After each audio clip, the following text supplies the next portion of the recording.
예.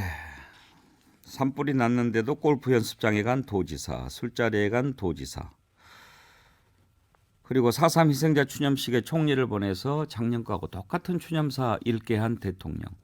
다 내가 지금 있는 자리에 대한 생각들, 그 직에 대한 인식 한 번쯤 좀 돌아봤으면 좋겠습니다. 그 자리에 참석한 희생자 유족들 그리고 제주도 도민들 심정은 어땠겠습니까? 제주의 소리, 제주 언론인데요. 현장 유족들의 반응도 냉담했다.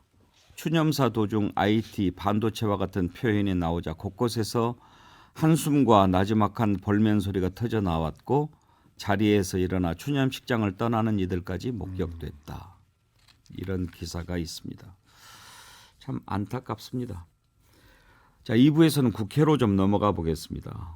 국회 대정부 질문이 계속되고 있는데 어제 한덕수 국무총리 답변이 좀 논란이 됐습니다. 논란이 됐던 부분을 먼저 들어보시죠.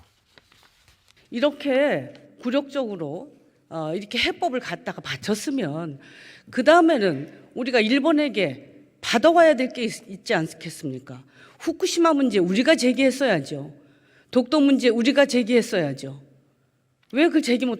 교과서 문제 바로 끝나고 나서 교과서 문제가 터졌습니다. 교과서 문제 거기서 짚고 나왔어야 되는 거 아닙니까? 그러한 문제가 발생을 하면 대한민국에서 엄하게 앞으로 항의하고 시정을 요구할 겁니다. 그러나 의원님 말씀대로 한 번의 회담을 통해서 모든 게 해결될 수는 없습니다. 이번에는 가장 큰 돌덩이를 치웠고 이제 그러한 돌덩이를 치운 노력을 토대로 해서 이제 하나하나를 다 논의하고 해결하는 방향으로 그렇게 노력을 할 겁니다. 네, 발언 굉장히 유감입니다. 어떻게 30년 넘도록 투쟁해서 우리 강제 동원 피해자들이 쟁취한 사법적 권리를 돌덩이로 비유하십니다. 자, 김두수 소장, 가장 큰 돌덩이를 치웠다라고 하는데 돌덩이라는 표현이 적절한가요? 아유, 이건 말이 안 되는 이야기죠. 이건 뭐냐면 대법원에서 판결을 한 내용이고 이분들에게 있어서는 본인들의 인생 전체를 보상받는 그리고 그걸 배상을 요구하는 권리고요. 또 인류 보편적 가치에 봐서도 그런 거고 한일 관계에 있어도 어쨌든 이 문제는 어떤 이슈와 쟁점인데 이걸 그냥 어떤 난간으로만 생각하는 이런 식 사고는 말이 안 되는 이야기고요. 이게 보면 이제 역사적으로 보면 한일 관계에서 이명박 대통령 때부터라고 이야기한다면 예를 들면 이명박 대통령 말년에 이제 독도 방문으로 해서 한일 관계 굉장히 어려워지니까 이 어려운 걸 해결하려고 일괄타결하려고 무리한 게 또 박근혜 정부였거든요. 그럼 위안부 합의를 불가역적으로 맺는다 그러면서 그 당사자하고 피해자 당사자를 상의도 안 한 상태에서 또 이렇게 가고 또 이게 이제 다시 이제 문재인 대통령 때 와서는 이제 좀 다른 문제로 이제 한일 관계가 왔는데 이번에 이제 윤석열 대통령은 이 또 반대로 또 무리하게 이걸 이제 뭐 일괄 타결 방식의 뭐 대승적 결단이라는 이름으로 이렇게 밀어붙이다 보니까 이제 이 설명도 이런 것들을 본인들이 다 이 난제를 해결하는 사람으로 이렇게 이야기하는데 외교가 그런 식으로 해결도 되지 않을 뿐만 아니라 이렇게 인식하고 있기 때문에 그냥 일본에게 이 모든 걸 던져주면 저쪽에서 해결해 줄 거다. 정말 순진한 생각이고 이 순진한 생각에 총리도 이제 이런 식으로 답을 하게 돼서 정말 이거는 사과를 해야 될 것 같습니다. 제2에게 님이요. 위안부 할머니 인권이 돌덩이냐? 운이 아빠님 그래서 다 준 거야. 돌덩이 치우려고. 용산 돌덩이를 지고 온 거지. 조선총독 윤한용 신문총리 당신이 돌덩이야. 가을이구려님 큰 돌을 얹어온 것도 모르나 봐. 바보네. 김영주 의원. 네. 지금 그 대정부 질문에서 한일 정상회담과 관련된 부분들 국회의원들 질문이 쏟아질 거라는 걸 총리가 예상을 하지 않았겠습니까? 그렇죠. 네. 그러면 돌덩이 얘기는 아마 자기가 이렇게 표현해야 되겠다라고 준비하고 나왔을 거예요. 네. 뭐 기본적으로 이제 뭐 그 이번 질문들이 뭐 다 아시다시피 재정부 질문이라고 하는 것은 야당의 의원들은 거의 비슷한 질문을 한다라고 보고 미리 사전에 그런 질문에 대해서 어떤 기조로 대응할 것이냐에 대한 첫 번째 기조는 그런 거였습니다. 어쨌든 문재인 정부 동안에 아무것도 해준 게 없다, 이루어진 게 없다. 사실은 어떻게 보면 문재인 정부가 만들어 놓은 돌덩이 이렇게 해석도 되거든요. 예, 실제로 보면 그 돌덩이를 치웠다. 문재인 정부 때문에 한일 정부가 관계가 교착 상태였고 일단 그걸 겨우 우리가 열심히 노력해가지고 치우는데 이게 하나의 성과다. 이렇게 보는 시각이고요. 또 그런 기조로 발언하도록 그렇게 발언도 했고 또 유지를 그렇게 하고 있는 것 같습니다. 이제 그렇게 되고 실제적으로 보면 저희들이 이 자리에서도 다 얘기했잖아요. 말하자면 외교였다. 미리 선심을 쓰면 답을 줄 것이다. 그런 식으로 생각하면 제가 아쉬운 건 뭐냐 하면 결론적으로 노무현 대통령 이후에 우리의 솔루션이 좀 좁아지고 그럴 수밖에 없다는 거 논의할 수 있어요. 접점을 찾아갈 수 있지만 만약 조금 더 국민을 생각했다면 기시다 내각이 지방선거 끝나고 일본 가도 되지 않았겠어요? 최소한 걔들이 조금 더 우리에게 양보해 줄 수 있는 시점을 찾아가는 것이 우리 국민에 대한 윤석열 정부의 예의다. 저는 그렇게까지 생각했거든요. 근데 줄 수 없는 상황이란 걸 알면서 나는 일방적으로 준다. 우리가 먼저 준다. 그게 나의 결단이다. 국민들이 나의 결단을 이해해달라. 이게 어거지 아닙니까 사실은. 그런 면에 저는 큰 아쉬움이 있다라고 생각되고 결국 그걸 통해서 얻어낸 건 뭡니까? 결국에는 G7에 한 자리 더 얻어가는 것, 자리는 다음 외교 순방을 더 원활히 하는 것 그런 것에 불과하다는 게 매우 아쉽다는 지점이죠. 근데 저는 제가 이제 뭐 언어 메시지를 좀 공부하자면 제가 고민하는 그 입장에서 놓고 보면은 이게 돌덩이란 말은 굉장히 좀 아주 부정적인 단어였어요. 왜냐하면 이게 장애물이란 뜻이었잖아요. 그렇죠. 장애물. 그러니까 걸리적거리는 걸 치웠다는 뜻으로 이해될 수 있는데 차라리 저는 이런 거죠. 그러니까 우리가 왜 언어가 규정을 만든다고 하지 않습니까? 그래서 우리가 공자가 정명이라고 얘기한 건 거기다 바른 이름을 부여할 때 바른 대책이 나온다는 거죠.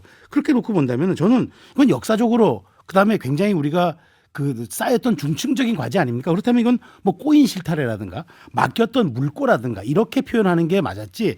큰 돌덩이 말하자면 윤석열 대통령의 결단도 강조하고 이 돌덩이가 사라짐으로써 이제 우리의 앞에 미래가 열렸고 나아가는 이제 큰 길이 생겼다라는 그런 이야기를 하고 싶었겠죠. 총리 입장에서는 충분히 이해합니다.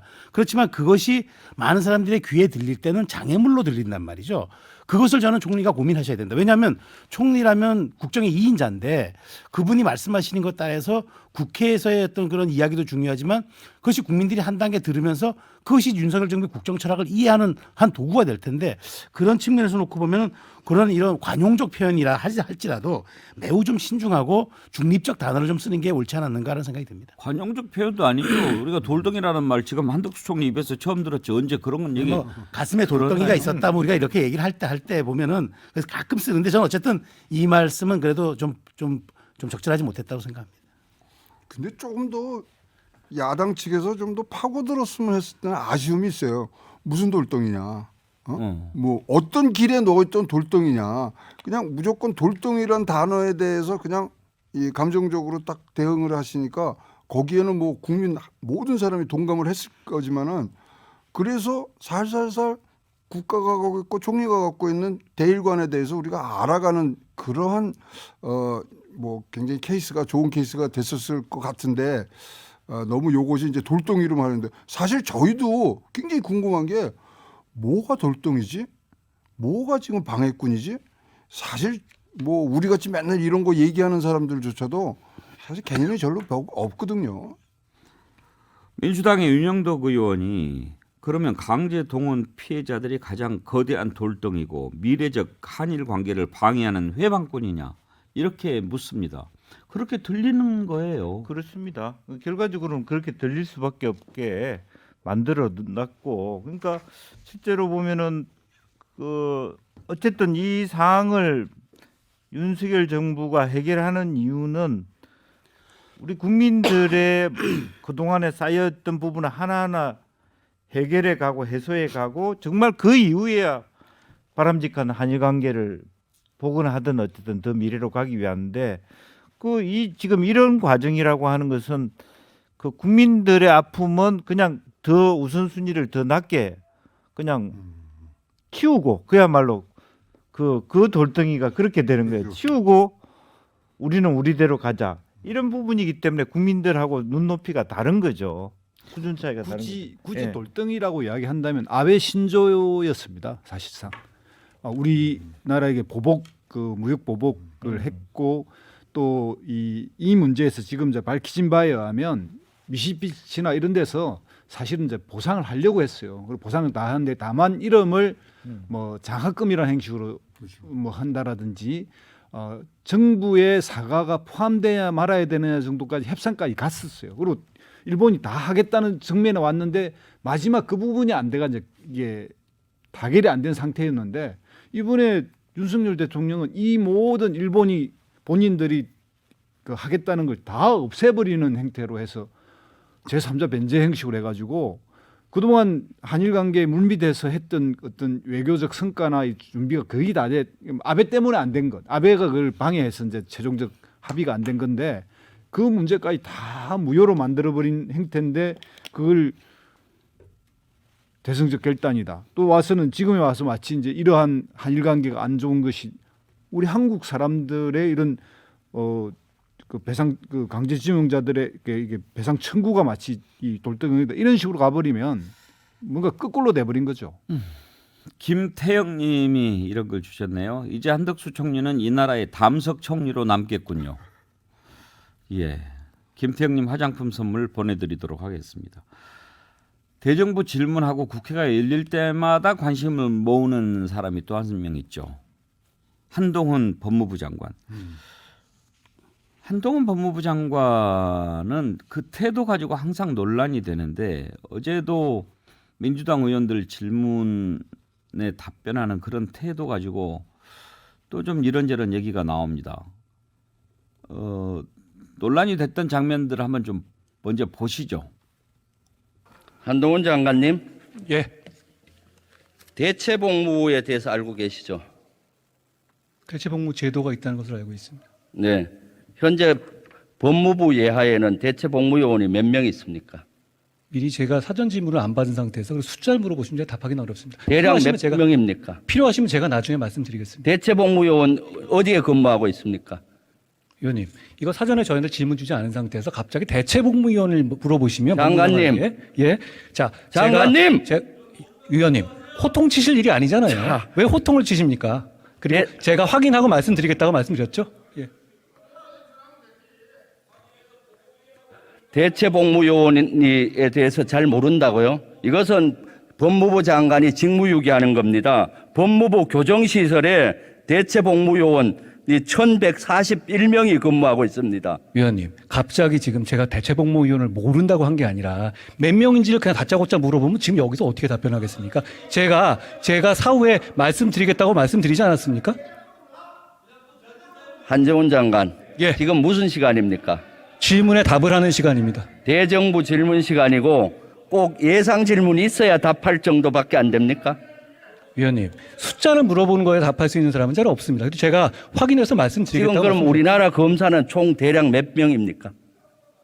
글쎄요, 한 2,000명 될 것 같은데요? 그래요. 그 정도 답변해도 돼요. 2,000명인데 대체복무요원은 1,141명인데 관심이 없단 말이죠. 교정시설에서 가장 그 위원님 생각입니다. 위원님, 사전에 이런 정도는 질문 요지를 주게 돼 있죠. 국회법상. 그런데 이 부분에 대해서 질문 마치 요지 그렇게 없으면 못합니까? 지금 뭐 장학 퀴즈 하는 거 아니지 않습니까?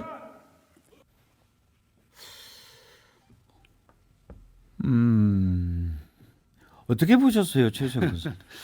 글쎄요, 지금 시중에 한동훈 장관에 대한 패러디가 있다 그러더라고요. 뭐 저 편의점에서 편의점 물건 패러디에서도 사는 한번 물건 봤어요. 저도 봤는데 참 갑자기 그 생각이 떠올랐어요. 그래서 저는 그렇습니다. 사실 뭐 대체복무요원 숫자 모를 수 있죠. 근데 숫자 모를 수 있어도 대체복무요원이 어떤 일을 한다 정도 얘기하고 그건 제가 추후에 말씀드리겠으면 될 일을 그렇게까지 말하자면 본인이 지지 않으려고 하는 저렇게 하는 모습이 정말 어떻게 비춰질까? 저는 사실은 정치는 그 사실의 영역이 아니라 인식의 영역이라고 제가 늘 생각을 하는데 국민들이 과연 저런 부분들을 어떻게 인식하게 될지 제가 참 논평하기가 참 민망합니다. 최영 원장 보기에 왜 저러는 것 같습니까? 아니 그러니까 지금 뭐 기싸움 아니겠습니까? 저거는 뭐 100% 우리 국민 눈에는 기싸움으로 보이는데 아니 뭐 그런 숫자 같은 거를 물어보시면은 뭘 합니까? 이제 그런 기조가 깔려 있는 부분들이 있었는데요.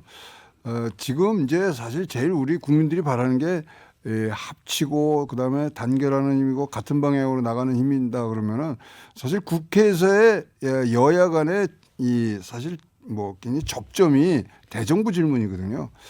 그래서 한동훈 장관도 조금 더 국민의 입장에서 준비들을 조금 더 해오시고 좀 성질을 조금 죽이시는 게 좋지 않겠냐 보여집니다.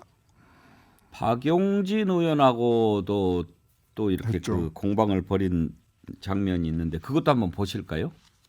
그래요. 그러니까 법으로 이런 문제를 해야 국민들의 민의를 얻어서 하는 거지. 어떤 그걸 법을 무조건 만드시겠다는 한다고 취지예요? 사찰이라고 그러면 의원님, 되겠습니까? 어떤 법을 만드시겠다는 취지십니까? 제가 지금 왜 질문을 받아야 됩니까? 아니, 대정부 질문이에요. 답변을 대국회 하는 질문이 것이고요. 아니고요. 의원님, 답을 하세요 그냥. 의원님 여기서 제가 지금 분명히 얘기하잖아요. 장관의 책임에 대해서 얘기하는데 엉뚱하게 다른 얘기하고 이전 정부가 어쩌고 그런 얘기 하실 필요 없다고요. 의원님. 장관 다시 말씀드리지만 이전 정부 이와 출석해서 그런 관련해서 말씀하시면 안 되고요. 어떻게 제도적 개선을 해나가야 된다고 생각하십니까? 나중에는 뭐 토론하려면 다른 자리에서 하자 뭐 그런 얘기까지 하던데 김영주 의원 대정부 네. 질문도 해보셨고 그랬을 네. 텐데 지금 이 정부 와서 답변 태도가 바뀐 겁니까? 아니면 한동훈 장관 답변 태도가 좀 특이한 겁니까? 어찌 보면 한동훈 장관의 답변 태도가 특이하다라고 좀 볼 수 있는데요. 그러니까 뭐 그 전에 의해서 뭐 새로운 유형의 어떤 그 리더십들이 이제 들어오기 시작한다. 소위 뭐 외고 출신들 또 뭐 그런 분들이 시대 변화에 따라서 그런 분들이 들어올 수 있습니다만은 이제 문제는 그게 하나의 어떤 이 정부의 굉장히 바람직한 모습처럼 변형되어 가는 상태. 한동훈 개인의 문제가 아니라 이제는 다 다른 장관들도 얼추 그런 유형의 이제 뭐 고분고분해서는 안 되는 것 같처럼 보여지는 야당의 질문에 대하여 이런 어떤 흐름들이 내부적으로 있는 거 아닌가 풍토가. 근데 두 분 국회의원들의 공통점이 뭐냐면 먼저 소리를 지르시잖아요. 그러니까 논리적으로 압도를 해가야 되시는데 그것이 부족하고 소리를 지르면 아니 뭐 한동훈 장관이 지금 처음 저러는 게 아니고 여러 차례 했으면 조금 더 준비하셨어야 되지 않겠냐 보여집니다. 근데 처음에는 이제 한동훈 장관의 저런 답변이나 이런 거가 언론에 한호를 했어요. 그리고 흔히 말하는 뭐 조선 제일금답다른 둥뭐 이런 식 이야기를 해가지고 굉장히 신박해 보이기도 하면서 야당 의원들이 실수로 뭐 쩔쩔매기도 하고 뭔가 이 고함을 질러서 이게 이제 우격다짐으로 막 누르는 느낌 이런 게 해서 이제 상당히 부정적으로 한동훈 성 야당해 이렇게 났는데 이게 이제 1년 가까이 되니까 이제 국민들도 이제 슬슬 짜증이 나고요. 한동훈 장관이 좀 콤플렉스가 있는 것 같아요. 자기가 무조건 이겨야 된다. 내가 1등이어야 된다. 나는 진리를 말한다. 뭐 이런 식 그 한국 특유의 검사들이 갖는 의식에 좀 더 이 사람은 또 특별한 플러스 알파가 있는 것 같은데 이런 게 이제 점점점 등장해가지고 국민들 입장에서는 이런 그 한동훈식 어법이 처음엔 신박해서 이제는 짜증 일종의 좀 무례한 느낌까지 이제 들어오고 본인이 가진 이제 자산이 이제는 플러스가 되는 게 아니라 이제 점점 마이너스가 되는 그런 쪽으로 가고 있는 거 아닌가 저는 그런 생각이 듭니다. 검사 출신이라 그럴까요? 아니면은 정치를 안 해봐서 그럴까요? 이 우리가 그동안 익숙했던 장면들 있잖아요. 그게 옳다 그르다를 떠나서 항상 우리가 입버릇처럼 얘기하죠. 국회의원은 국민을 대표한다. 국민을 대표해서 물어본다. 기자도 마찬가지죠. 국민들이 궁금해하는 것을 대신해서 물어본다. 그래서 국민들이 궁금해하는 것에 대해서 정부는 답을 할 의무가 있다.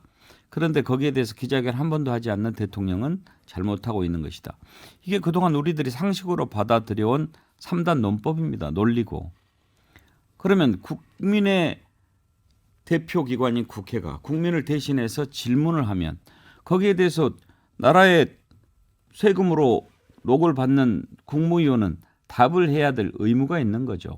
근데 지금 답하는 태도가 과연 그런 자세에서 드러난 것이라고 볼 수 있냐 이거예요. 저는 당연히 의회에 대한 존중, 그러니까 국민의 대의기관에 대한 존중으로 국무위원은 답을 해야죠. 그런데 이제 한동훈 장관의 모습을 보면은 정파적으로 이해하는 것 같아요. 그러니까 민주당 의원들이 나를 공격하기 위해서 질문한다라는 생각을 갖고 답변을 하다 보면 저렇게 되는 것 같은데, 국민이 교정요원이 얼마인가를 궁금해한다 그러면 좀 답변하는데 아무 문제가 없을 것 같은데, 이 민주당 의원들이 정파적으로 나를 좀 공격하거나 나를 아는지 모르는지 시험에 들게 하려는 이런 것이 아닐까라는 그런 답변, 그건 저는 의회에 대한 존중이 아니죠. 그런데 이제 저런 게 약간 신박하다고 김두 소장 처음에는 받아들였다.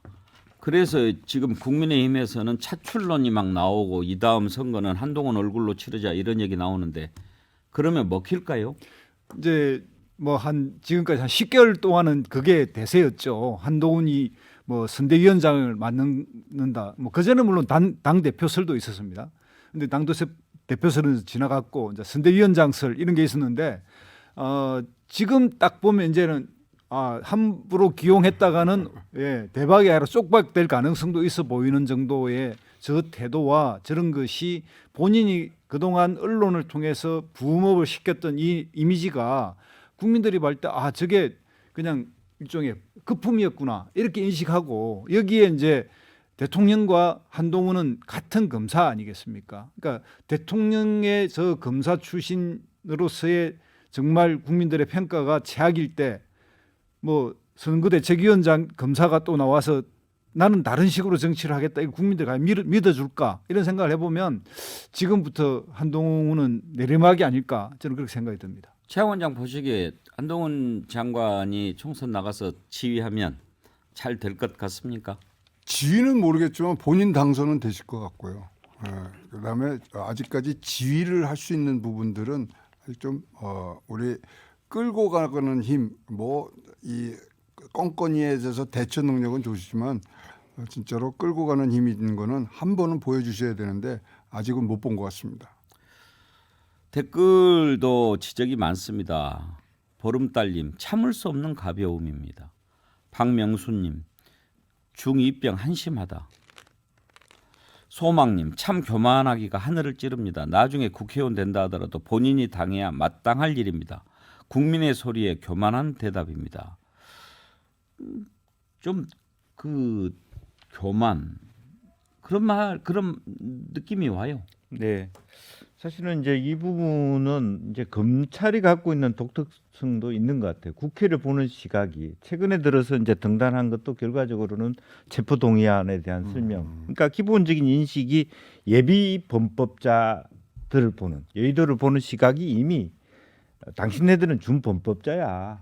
이런 시각들이 하나, 특히나 그 부분이 이재명 대표를 보면서 윤석열 대통령도 1대1 면담도 안 해주고 하는 시각이 그대로 한동훈 장관한테 이어져 왔기 때문에 이미 내용과 형식 모두에서 거의 하대하듯이 하는 마음, 그것이 교만, 오만으로 자기도 모르게 드러나 있는 것 같고, 또 질문에 대해서도 본인과 동의하지 않는 질문에 대해서는 이 사람들이 나를 창피 주기 위해서 일부러 내가 완벽하다 보니까 나의 완벽하지 못하는 숫자 계산 가지고 나를 위기에 빠지게 하는구나, 이런 논리로 대응하고 있지 않느냐 하는 거고요.